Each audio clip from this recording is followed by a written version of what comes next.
John Lancie is an American actor, director, comedian, and is best known for his role as Q in numerous Star Trek shows, beginning with Star Trek: The Next Generation in 1987. Q is one of the few characters appearing in multiple Star Trek series. Delancey has appeared in other well-known TV programs including Breaking Bad, The West Wing, MacGyver, Law & Order, Torchwood, Touched by an Angel, and more. His film credits include The Hand That Rocks the Cradle, Get Smart Again, The Fisher King, and many others. Known for his quite deep, resonant voice, Delancey has lent his voice to various film projects and video games. Delancey reprised the role of Q in Star Trek Picard just this spring. Well, good morning, everyone. How are you today? Wonderful. So I'm Tony Postian, and I get the honor and the privilege of asking some questions of our very special guest today, John Delancey. I also want to welcome all those out there in the virtual world. I hate virtual. We'll call you the electron audience because, you know, you're out there, you're on the internet watching this, and I know we have a lot of people who are doing that right now. So let's just jump right into this. Is that all right? Absolutely. All right. So you studied acting at Kent State and Juilliard. You know, what inspired you to go into acting in the first place? I was a terrible student. They usually say that actors are C students. Well, my best year was, I think it was 4 Fs and a D. So I flunked out of 2 schools early on until in the 6th grade, I went to a little tiny school outside of Philadelphia. And there they said, and up until that time, people were saying, well, your son is lazy. Your son is hush-hush, mildly retarded. Your son is definitely slow. But the headmistress of this school said, oh, I think your son has dyslexia. And I didn't know what that meant. My parents didn't know what that meant. But at least it wasn't that I was lazy, slow, or mildly retarded. And I was like, okay, that's better. And I had this wonderful teacher, and the teacher in the when I was 14, he was very ambitious, and every year we would do like Mozart's Marriage of Figaro or you know something else, and he said we're going to be doing Henry V. And Delancey, you're going to play Hal. And I learned it. I read it, first of all, which was a big deal. I had 2 months. And I learned it, and I performed it. And there was a man who had come to see his granddaughter, and he was with the Pelican Shakespeare. And he took my father aside, and he said, if your son is interested, you might encourage him because he has a flair for this. And so I grabbed onto that as if it were a life preserver. And I decided, oh, wow, it's the first time I've ever been good at anything. And I just began to think of myself as an actor. Well, you know, you mentioned just your fight with or your challenges with dyslexia. You know, being an actor requires a lot of reading. You have a lot of scripts to read through and everything. So how have you overcome that over the years? Well, one of the things in which I ended up doing is that I started reading out loud. I also, because of the page is often floating and what have you, I used to do something which was psychologically very kind of bizarre. I worked as the janitor, I helped the janitor at school. And I stole books out of the library. Interestingly enough, I stole books out of the library and I would bring them home. And it was really strange because, you know, I'm carrying books to the train station. I'm about 12 or 13 now. I'm carrying books to the train station, and these people would be helping me onto the train thinking that they were in the presence of a kind of a young Voltaire or something like that. And, and I would get the books at home, and I would look at them for a moment. I couldn't read them. I mean, you know, you'd open it up and it would just be solid words. And they just began to pile up. And one day, one of the books I brought home was the Golden Treasury of Poetry And I opened it up, and there were little poems with pictures. And I went, oh, wow. And I began to read those. I could concentrate on those. And I began to read them, and then I began to read them out loud. And then by that time, I was beginning to, have a girlfriend and what have you. And part of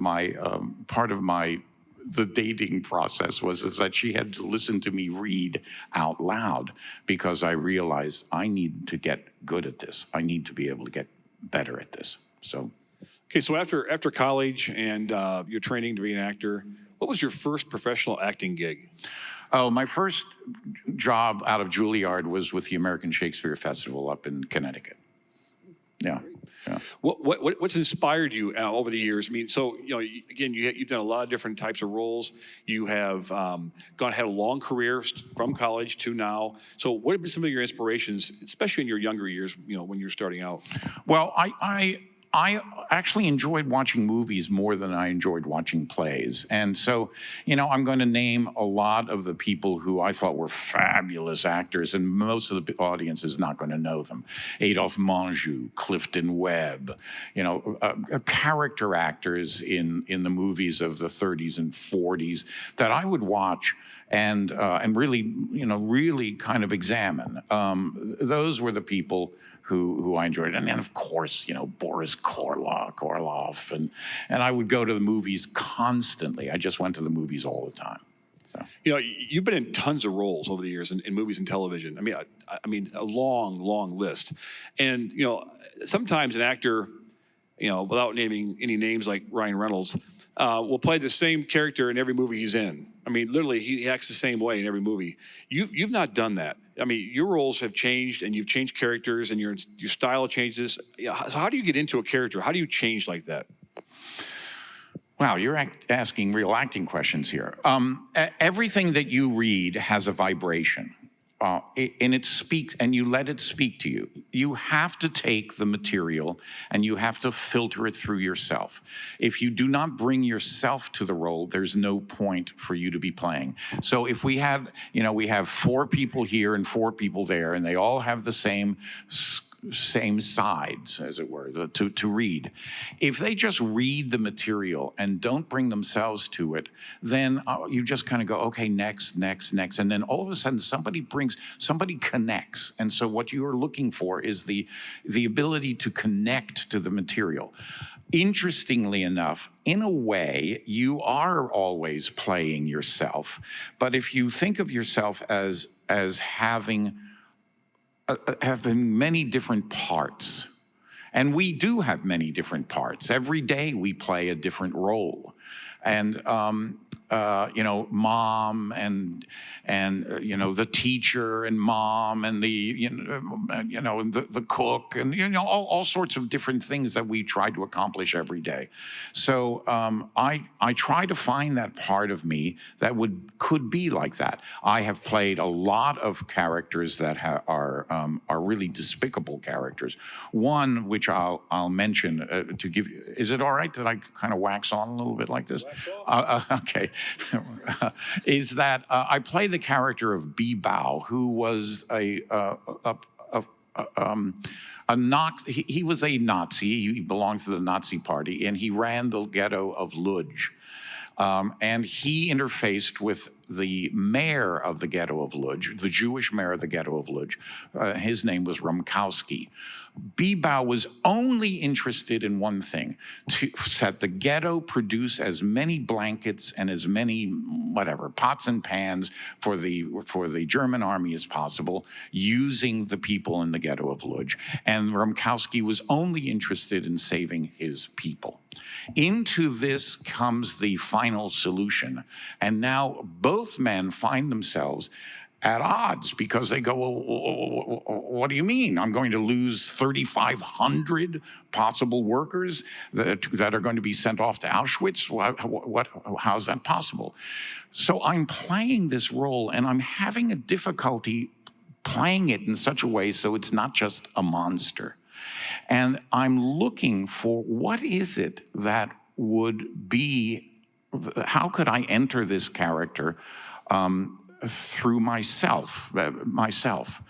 And it's at lunchtime, we're rehearsing, it's at lunchtime, and I go to buy some, I don't know, a sandwich or something like that. And the guy in front of me drops a $5 bill. And I went, oh, excuse me, you dropped a $5 bill. And I handed him a $5 bill. He pays for his lunch. I then go pay for my lunch, and I walk away. And then all of a sudden I went, oh, wow. You know, all I needed to do was to step forward and put my foot on that $5 bill, and it would have been mine. Wow. And that's a little tiny step that if it's repeated week after week, month, year, you begin to go further and further away from being a moral person. And I went, that's my intro into this character. I don't have to play a monster. I just have to play a person who has just lost, who has put his foot on that $5 bill. So that's how it works. Okay, so another role that you played here recently was Donna Margolis on Breaking Bad. And this character had a daughter who, you know, was a drug addict who ended up dying from her drug addiction. And you played a very emotional character. You ended up causing 2 planes to crash as an air traffic controller. So you talked about getting into the roles and the emotional aspects of that. How did that role affect you, or how did you, get into the parent mindset on that when your daughter died and you had to move forward? We all have children. You have children. I have children. All I could imagine, I'm going to end up crying. All I could imagine is I am fighting with everything that I have to save my kid. That's all I'm concerned about. Nothing else matters. Everything is organized through that. And once you do that, it's really easy to connect. I mean, you can see I'm connecting pretty quickly right now. You would connect yourself. You would connect yourself. You know, there's a difference between in acting and when I used to teach, I used to explain to kids, you're playing a king. And everybody goes, yes, I'm a king. I'm a king. But you can only walk around the stage long enough like this until it becomes, okay, we got it. You're the king. It's what do you do as the king? I'm a father. I'm a father trying to save his daughter. What is it that I do? That's the important thing. And that's what actors and playwrights are looking for. What are the to-dos? What is the journey? And so you take that journey. Who most influenced your acting career? I don't know if there's a single person who is most influenced. I mean, as time went on, I was told early on, people don't act that way, John. And I realized that some of my ideas of acting came from watching too many movies, very big movies. The world of acting has become very psychological. And so it took me a while to kind of understand that and to bring that to the mix.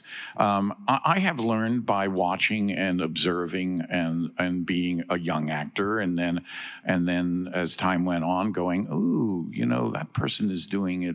It's a little easier. They're easier. When they speak, it looks like they're actually talking and not reciting. And so I need to modulate along those lines. So I've learned as I've gotten older. Okay, so when I was in college, in the summers, I would work as a custodian / maintenance guy at the UPS facility back in my hometown. And every lunch hour we got off. I know where this is going. Every lunch hour we got off, and we had Days of Our Lives on. Yes. And we were watching you play Eugene Bradford. Now, this character was a bit nuts. Everybody around him was dying. There were time machines, bombs, holographic prisms, ghosts, and you dressed in drag. I mean, it was just another day in the Days of Our Lives, so to speak, right? So tell us about that character and how you enjoyed playing that one. I was under contract for Universal for a couple of years. And there was a woman there who, when the contract program broke apart, she went and became a producer at Days of Our Lives. She offered me the job of this psychopath. That's what, John, oh, I know who would play a psychopath really well, John Delancey. I'll bring him in. And so, as an actor, it's really flattering to be offered anything. And I had never watched a soap opera. Believe me, at Juilliard, that's not what they thought that they were training us for. So in any case, I looked at the show before going on the show, and I looked at it, as an actor. And this is something that which I think is helpful for, frankly, for everybody. There is what is wanted, and then there is what is needed. So I looked at the show, and I understand that what they wanted was a psychopath, but what they needed was a comedian. The show needed a comedian, somebody that, it was so turgid. And it's just like, oh my God. And everybody's all so serious about everything. So, I think the first scene in which I'm speaking to Deirdre Hall through some, the one at least I'm remembering, this is many years ago, is that I'm speaking to her through some sort of window. I don't know. She's on one side, I'm on the other. And I get up really close. And I pretend as if I want to kiss her, and I pretend as if I don't see that the window is there, and I go like that. It's a little these kind of Lancie sort of Italian. Just I'm following her in the woods, and all of a sudden I'm going to go like this, and then I slip out of frame, and the next thing you see is that I'm cleaning the dog poop off because I've slipped on that thing. So I was I thought, what? They'll fire me or they won't fire me, but I see the opportunity to bring some sort of comedy in this, and low comedy, I might add. And as I walked out at the end of the week, the producer ran out, and I was very, very fortunate. He was a little guy named Al Rabin from Chicago, a Jewish cut-up. That's what he was. He was the class clown when he grew up, when he was in high school, and he loved what I was doing. And he said, "We're going to have you back." I go, "Well, how's it possible? I'm a psychopath, a kidnapper, a pedophile. Who knows? I'm everything that's terrible." And he goes, "It's a soap opera. We'll have you back." Yeah. And so I ended up coming back, and I was there for 3 years with Arlene, who was fantastic. And the only notes he ever gave the two of us, he simply would go, "Faster and funnier." And then we'd start shooting. You mentioned Deirdre Hall. She's still on the show. She is. All this time. She is. 40 years later. I know. It's amazing. Okay, so really quick before we move on, soap operas are daily. Every weekday of the week, so you're cranking through this stuff rapidly and fast. Take us through just quickly how these are produced and Well, they're not produced like this anymore. And they asked me to come back a couple of years ago, and I said, no.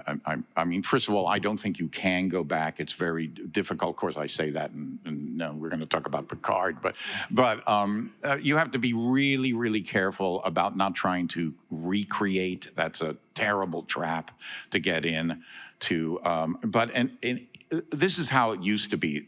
You would arrive at 6 a.m, and they would have a dry block of the show, in which you and the director, he would give you some idea of what he wants you to do. Then at around 9 o'clock, there would be to about noon, there would be a camera block. So the cameras would come in, and then you do it all over again. Then there would be lunch, makeup, hair, what have you. And then at, let's say, 1 o'clock, they would start filming. And that could go from 1 until about 5 or 6 or even 7. None of that exists anymore. Now it's mostly talking heads, and it's just reams of dialogue. Okay, time to talk about Q. You brought him up. Let's go there. All right. Okay. So you're best known for your role of Q right now on next Star Trek. It's the tomato that's stuck on the wall. It's the one that's still there, all dried up, but still there. Well, really? No, that was not a metaphor to mean that. It was a metaphor to mean the tomato's still there. It's old. Okay, whatever. Tell me about this. in my research of you, apparently you missed your initial audition for this role, and Roddenberry kind of made another one for you because he was really kind of somewhat hell bent on getting you into this. Part of the story, I'll give you. Yeah, it's from the horse's mouth now, right? Okay. I was doing a play called Terra Nova, fabulous play about the conquest of the Antarctic. There were 7 people on stage, all dressed in white, Scott and his people. And I played Amundsen, dressed in black, hair spiked, and I was a specter that was on the stage at all times. So in a way, I'm already dealing in that zone, that kind of character zone. I got a call from my agent saying, you have an audition tomorrow at whatever, 4:30 for Star Trek. Really? Star Trek? I thought they already did Star Trek. Well, John, they're doing it again. And it's the character must be a typo. It's just the letter Q. And I said, I'm in a rehearsal. I can't just walk away. Well, I didn't go to that audition. And about a week later, I got a call, and my agent said, you didn't go? And I said, no, I'm in rehearsal. And she said, well, if we could organize it, there's a guy who keeps on calling for you, and if we could organize it for you to go in your lunch hour, would you go? And I said, yes.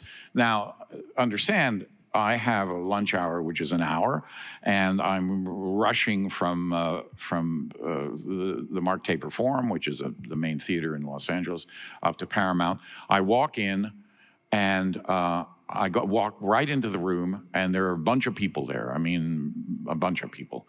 And I knock off my audition, and I've done it, and now I've got to get back. And a guy walks out behind me, and he's about my size, bigger perhaps, and he puts his hand on my shoulder, and he says, you make my words sound better than they are. I said, well, you must be the writer. And he said, I'm Gene Roddenberry. I had no idea who that was, none. And he said, we're going to be seeing more of you. And I said, yeah, I've heard this one before. And then I'm now bolting for the door. And there's another guy who said, he stops me and he said, I'm the one who brought you in. His name was Leonard Nimoy. In point of fact, he was Gene's lawyer, although he said to me he was a producer. He said, I'm the one who brought you in. This is a payback.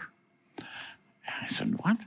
And he said, yes, about 5 years ago, not unlike your story, I was flat on my back in the hospital, and every day at 1 o'clock, you would come on, and you made me laugh when I thought I was going to die.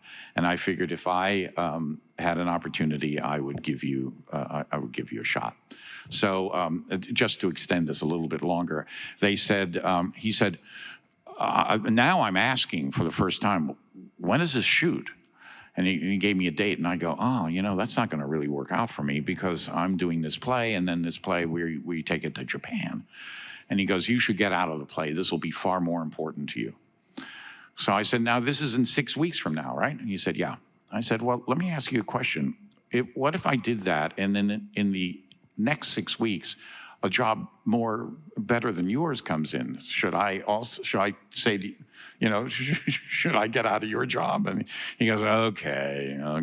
And so the agents got into it, and they got into it, and everything was going to hook in really well. But the deal breaker was you have to be back on whatever day, the 18th, Monday, the 18th. And now I'm really concerned because my last show is on Sunday, the day before, in Tokyo. I went, well, that's it. And my wife is going, because I'm on the phone. I go, what? International Dateline. I went, how's that work? She said, you will be back probably like on Saturday. I went, oh. And so we figured it out. I was on a flight luckily it was a matinee. I was on a flight at 6 o'clock on Sunday afternoon. And miraculously, I got back in Los Angeles on Saturday night. So there you have it. That's how I got the job. Okay, and I recently saw this again, mainly because I was going to do this. But back in the original series, there was a character called Trelane that was Q-like. And if those of you are Star Trek fans, you know what I'm talking about. He acted and behaved much like you in Next Generation in terms of being somewhat childish, but somewhat, I mean, he was also omnipotent and godlike, but Trelane was really childish in this process. Did Roddenberry ever tell you that this, your character was being derived from this, or No, ever comparison? no. The first episode, what Gene wanted to do is that he wanted to go immediately into episodic. He did not want to do an MOW, a movie of the week. And so what he ended up, you know what? Can I ask it's just, I've got two cameras going and that. So what he wanted to do is that he wanted to go into episodic. The studio back and forth said, no, we want an MOW, which is, supposedly 2 hours. So he quickly wrote the part of the story of that first episode, or of that first show, with my character. What I'm imagining took place is that he probably went back in his head and thought, what were some of the characters that worked really well? And one of them was Trelane, and so he created it that way. Nobody at the time, and you can see that seam in Farpoint. It's a real seam where these two shows were merged. These two storylines were merged. I didn't know the show at all, and so I didn't know well enough to ask him about something like that. I only found out about Trelane maybe 4 or 5 years later. Also, I didn't. I figured I was just going to be there for 2 weeks. It was only a couple of days into shooting where I was watching a setup. We had been shooting. I was on the soundstage. I was just watching. I enjoy watching the crew, set up for the next scene. A voice behind me said, "You have no idea what you've gotten yourself into." And I turned around and it was Gene Roddenberry. And I said, "What are you talking about?" He said, "Oh, well, you will see." And of course, here I am 35 years later. So I am seeing each and every time. But none of those things were around. None of those things were obvious at the time. And even though I had lunch with Gene a couple of times and what have you, there was no real discussion about backstory.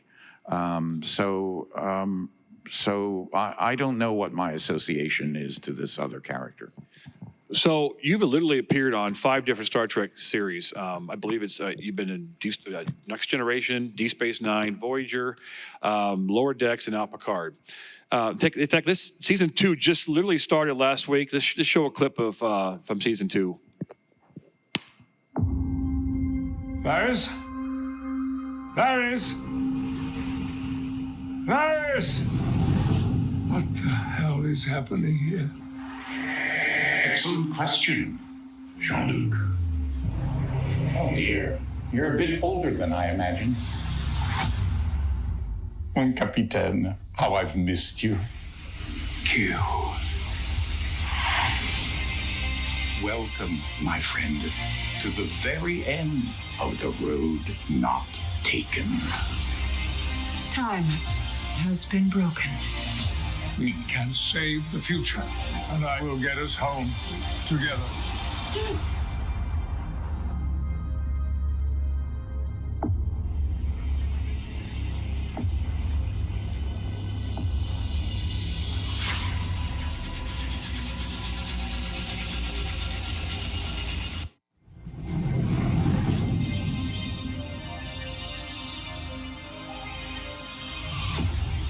We're going to come back to this in a second, but okay.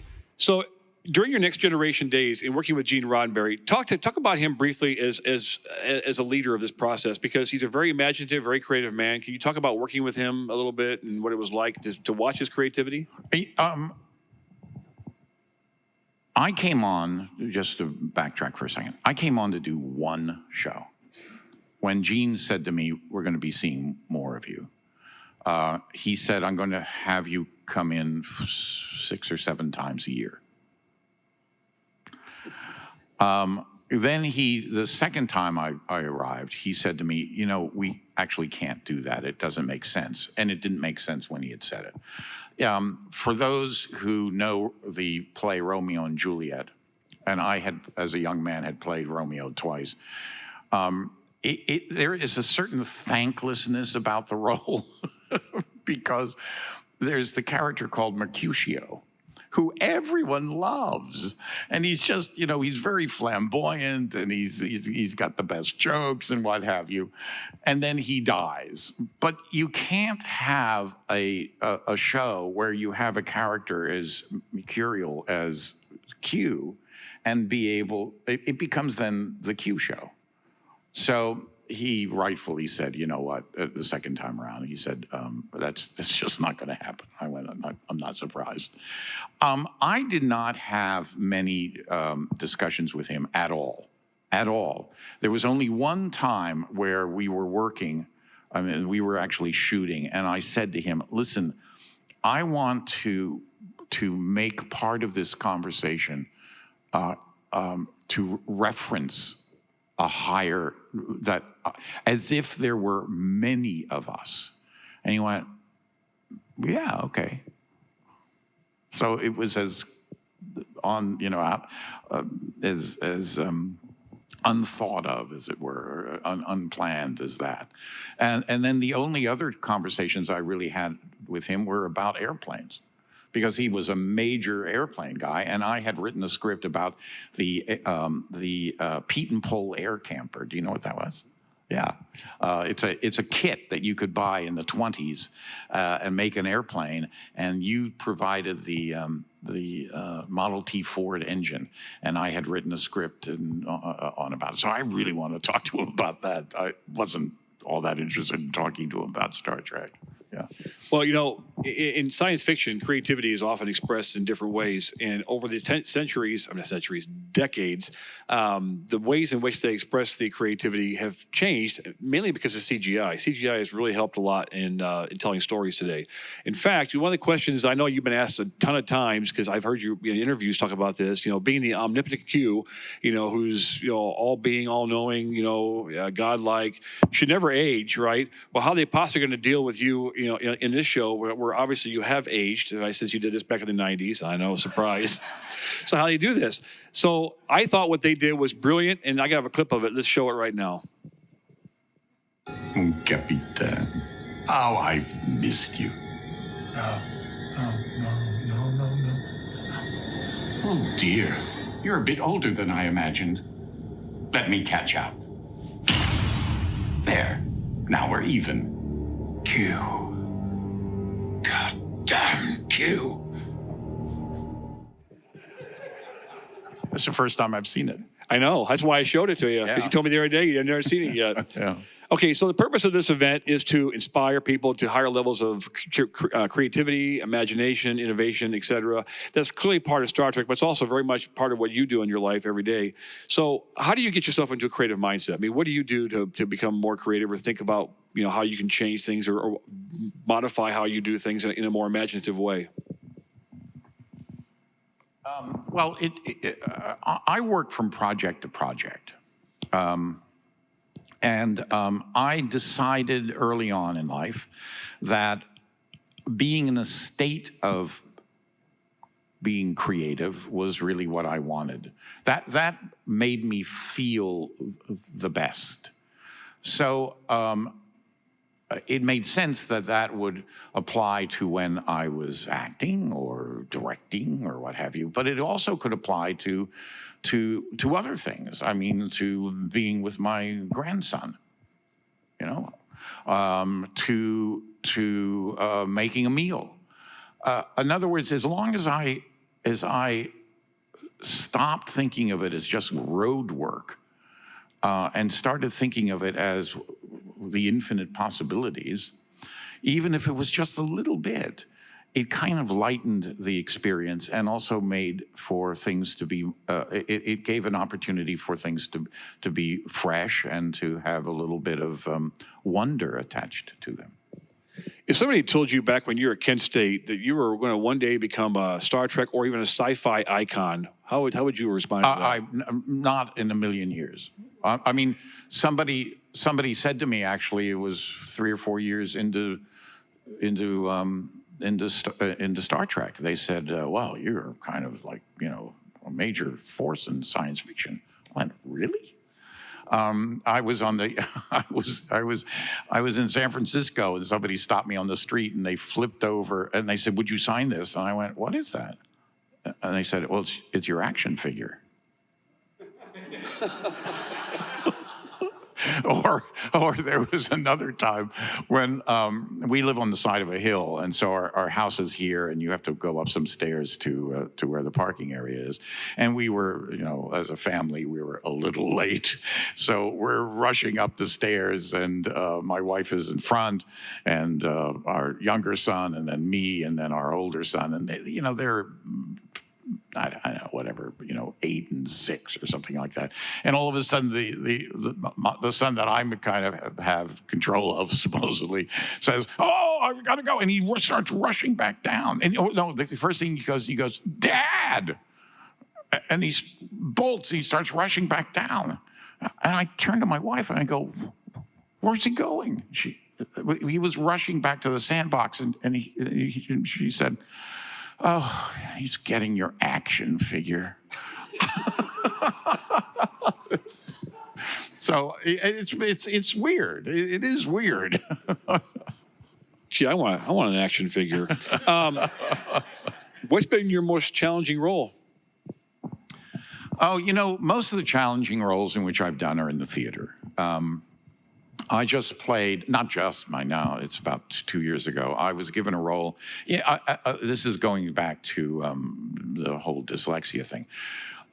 Learning lines is really difficult for me. And I have finally accepted the fact that for some people, I mean, most people are a lot more talented than I am. And so I just figure I have to work harder at it. So I have to get up earlier. As I used to say to my kids, I said, you know, some people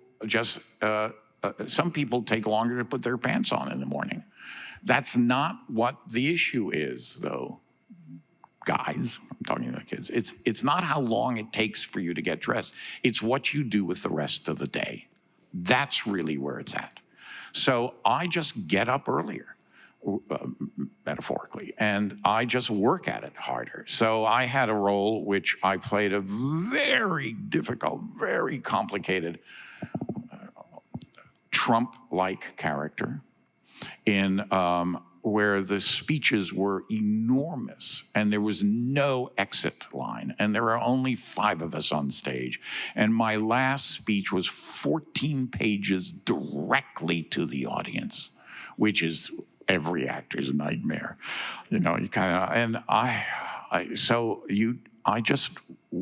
just work at it harder. Because my job is not to come out and say, you know, "Oh, I have a cold today, so I'm not feeling very well, and so you're not going to get what, you know, you normally would." That's not what our job is. Our job is to provide you with the best that we can at all times. And so I feel that my job is to provide a level of performance which makes you comfortable. And you go, "Oh, I can relax. He is in control." And so we can simply watch the material. And so it takes a lot of effort on my part. Kate Mulgrew she's got a photographic memory. So it's like, you know, my wife, when she helps me learn lines endlessly, has already learned the material. You know, she goes, I go, "You know, I need to run the lines again." She goes, "Okay, go, let's start." I go, "Don't you need the script in front of you as well?" No, I know the lines. It's like, So. And Kate Mulgrew is from Iowa. Captain Janeway on I'm Voyager, I'm sorry, in case you don't remember who that is. So the other day, I'm literally working on my computer. I'm preparing for things. I'm preparing for this event, and I have Saving Private Ryan on television. It's running. It's like white noise. I've seen it 30 times. And all of a sudden, during that beginning scene where they're reading all the letters in the War Department, I hear your voice, and it's like, I know that voice, right? Because you read a letter for that movie, for the War Department at the very beginning. Your voice is resonating throughout throughout my office. And then it also occurred to me, I'm like, wow, that is a great voice. You have an awesome voice, and you've done a lot of voice work. In fact, I got a little clip here to show you some voice work that I saw. I thought was great because of you reading a classic.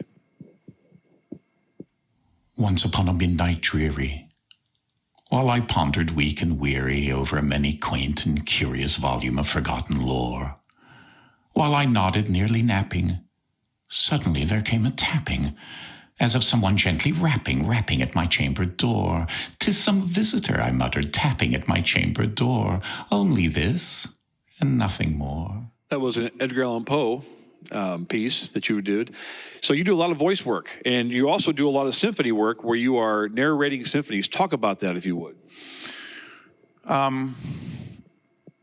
I grew up, my father was with the Philadelphia Orchestra, and so I spent, as a kid, a lot of time going to symphony orchestras, concerts. And some of the ones in which I enjoyed the most were with narrators. Danny Kaye, of course, I don't know if everybody, or a lot of people don't know who that was, but I mean, it was those were. I just thought, wow, this is great. I was working for LA Theater Works, which they called me up and they said, somebody's dropped out of Peer Gynt for the LA Symphony. And would you do it? I went, yeah, sure. So I did it. And one of the things which makes it easy for me is that having grown up in the orchestra, I sort of know it. I'm not intimidated by it, which is very easy to become intimidated when you are standing up there with the conductor, and the way in which I explain it to people who have not other actors, I said, listen, guys, you have to understand, this is like getting on a raft going down the Colorado. If you fall off, i.e., sort of don't know where you are, you've lost where, don't think that things are going to stop. That just keeps on going. So you've got to prepare yourself for that sort of energy and that energy behind you. So you really need to know your stuff. So I did that. And what's really nice, as opposed to our business, maybe the acting business, where they say, I'm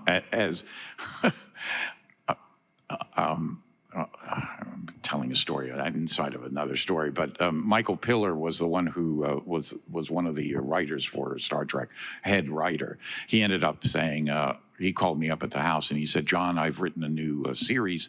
It's called Legend. It's a fabulous story. It's already been sold. I'm going to send somebody over right now, a messenger, for you to read the material. I'd love for you to read it right away. And it's the part of Nikola Tesla. And if you like it, please let me know. And I go, oh my God, that's terrific. He goes, great. And if you'd like it, would you come in tomorrow and audition for it? I'm like, wait a minute. I was like, I feel like I was like the 18-minute tape and the Nixon thing that somehow, wait a minute, I thought you were just going to say, and it's yours. No, that doesn't happen in our business. But in the music business, it does sort of happen. If you do a good job, then you get asked. And I started at a high level, and so I was asked to do a lot of narrations for the New York Philharmonic, the Chicago, the Cleveland, the Philadelphia, all around in Australia and what have you. But as time went on, I began writing them because one of the things in which the music world does is that they start out by saying, it's the Rite of Spring. Stravinsky's The Rite of Spring. Well, Stravinsky's The Rite of Spring was a dance program. The Midsummer Night's Dream was incidental music written by Mendelssohn for Shakespeare's Midsummer Night's Dream, and on and on and on. So I began to bring these things together. And then I was asked to do a children's series. So for 4 years, I was I was the host for the children's concerts, which I loved doing. I loved doing the children's concerts. We would have all sorts of different discussions, as it were, where I kept on saying, listen, my job is not to educate these kids. My job is to stimulate these kids to want to learn more, not to just go out and talk about Kirkle listings or something like that. And then I had a series at the LA Phil, an adult series called First Nights, which was about what it was like to be at the opening night of, in fact, The Rite of Spring, or what was it like to be at the opening night of Beethoven's Fifth or Prokofiev's Cello Concert, on and on and on. So I've done a lot of that stuff, yeah. You also formed a partnership with Leonard Nimoy, Spock, in kind of doing the sci-fi classics. So talk about that. I was directing at LA Theater Works. They said to me, because I was directing a lot there and acting a lot there, it was LA Theater Works is a arm of it's an NPR, National Public Radio arm, and they have the biggest collection of plays done by really marvelous actors, kind of with the conceit of it being a radio play, but so it was done that way. And so in any case, they asked me, they said, how can we get our audiences up? I said, science fiction. Oh, no. It's just really, we're not going to stoop that low as to do science fiction. I said, science fiction. And they said, okay, what would you do? And I said, well, I would do War of the Worlds, and I can cast it with some Star Trek people. And they said, well, we can get Leonard Nimoy. And I said, okay, well, then we've got War of the Worlds. So we did War of the Worlds. And at the end, I had already had kind of an idea about what it is I was doing. Okay, enough with no more thanks. Not a photo shoot. So I talked to Leonard afterwards, and I said, did you have a good time? And he said, yeah, I had a great time. And I said, Leonard, I have an idea. I would like to do a series of dramatizations of classic science fiction. I think that the two of us it would work really well. We could call it Alien Voices. You're an alien, I'm an alien. And he said, oh, that's a great idea. It'll give us something to do at conventions, which we go to, which we take really seriously. And then he said, I could also, I could get in touch with Simon & Schuster. So once we had that deal in hand, I thought it was a perfect deal, because then myself and Nat Sigaloff, we wrote the pieces, which were big, bulky, 2-hour adaptations of The Time Machine, Journey to the Center of the Earth, Lost World, First Men on the Moon, blah, blah, blah. And then it gave us, once you have a script, you then can organize it to be in something different. 2 hours is too long, but I mean, it works for radio. But then we went to Sci-Fi Channel, and to their credit, you were explaining to the Sci-Fi Channel people, they're a television producing organization. You said, okay, well, I have this idea. It's on a stage in a theater. Yeah. And you have actors on stage with microphones, and they're holding scripts. Well, their eyes are beginning to roll to the back of their heads, because they're going, what are you talking about? And we would do First Men on the Moon. Leonard and I would be playing the two leads. And behind it is all of the workings. Think of it as a clock, where the face of the clock is taken off. You still can see what time it is, which is the story. But then you see all of this other element. You see the music being done. You see the Foley actors creating sounds and what have you. And they went, well, okay. To their credit, they said, okay, that's only because they had Leonard. It's not because they had me. And so we rented a theater, a 1,700-seat house in Los Angeles, and we said, free, it's free. So we completely filled it up. And, they were sitting there and like this in the best orchestra seats. And we did the show, and the audience went bananas. And they went, wow, this is pretty good. So we ended up doing a whole bunch of them for Sci-Fi Channel. Yeah. If you could go back, you've been acting a long time. If you could go back to the very, very, very beginning of your career and say, this is what I want you to know, that what to expect in life, what would it be? What would you want to tell yourself, your young self? To not be quite as fearful. Fear is really a great motivator. Fear of failure is a great motivator. But it can become a little overwhelming. You really begin to narrow down. And so I'm sure I did not smell a lot of the roses along the way. Also, what I would tell to students now, this is a very difficult business. Do not identify your career by what you won't do. So many actors, at least when I was starting out, identified their careers by what they don't do. Well, I don't do commercials, and I won't do episodic, but I will do long form. And I go, well, most of them didn't do very much. And in the end, it's really important to just get a lot of experience. I used to do a thing called blitz auditioning. I would audition for everything. It didn't matter. It absolutely didn't matter, because my idea is that if I got it, I could then say no. But until I got it, it was already no.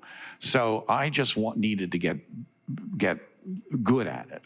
You have to have a very thick skin in this business, and so I'm just talking too much. No, it's great. So you're also a bit of a sailor. Yeah. So talk about the fact you sailed some oceans, I know, and talk about what that's like, because sometimes you're in solitude, other times you are with somebody, I think. So. The first book that I read, going back to being a little dyslexic, first book that I read took me, I know how long it took me, because my parents rented a house on a lake up in New Hampshire, and they had a little library there. It was Jules Verne's Mysterious Island. And it took me the month to read the book. But it was a book that was of tremendous impact on me. For those of you who don't know, very quickly, it's about a bunch of guys during the Civil War, and they escape from a Southern prisoner or war camp into a balloon, and then they get taken out, who knows, into the Pacific or wherever it is, and they land on a mysterious island. Well, what was so extraordinary to me is that they could look at a hillside and go, there's iron ore in that hillside. We'll be able to make tools. I went, oh my God, I want to be like that, to know that type of stuff. So I began to live vicariously through that type of person. And the next obvious, at least for me, obvious thing was the early explorers. The Magellans, and on and on and on. And so for me, sailing has always been kind of an exploration. It also is an opportunity to get out of my head, which is not often not necessarily a nice place to be all the time. So when you are sailing, you are constantly creating what ifs. What if what if the engine poops out right as I'm going through this inlet here? What would I do? You create a whole series of what ifs. What if I lost the anchor, and a whole series like that. And I love it. I just love it. I ended up sailing my boat from Ventura, California, to the Marquesas, to the Tuamotus, which is one of the largest coral archipelago in the world, then to Tahiti, the Society Islands, and 52 days back. I discovered in the process that I actually enjoyed far more being at sea than I did being in those places. And to this day, I still sail. Yeah. What else would people be surprised to know about you? Nothing that you're going to find out. Okay, so real quick answer here, because you are the omnipotent Q, right? You know all things, and you're a big sci-fi classic fan. And technically Star Trek is from the 60s, and Star Wars came out in the 70s. Battle between the Enterprise and the Star Wars Star Destroyer. Who wins that? Well, it's Star Trek. You never know. Some people still have leanings towards one or the other. Hey, John, thank you very much for taking the time to join us today. I want to say one thing. I want to end with this quote, because I said it last night at dinner. In the show Picard, while Jean-Luc, Patrick Stewart is giving a speech to the cadets at Starfleet Academy, he says, to boldly go into a future, that's free from the shackles of the past, which is what this event is all about and what the theme of this event is all about. So thank you very much for sharing your time with us, and thank you for being here today. Oh, my pleasure. And I think that what you're doing, and everyone's participation is really fantastic. And really, you must tell others. And I mean, the idea of having a place where one can exchange ideas, you don't have to agree with everything. It's fun. It's fun, and especially now, since we've experienced what 2 years of not having that is like, and so we are all very fortunate. Thank you very much. Thank you. It.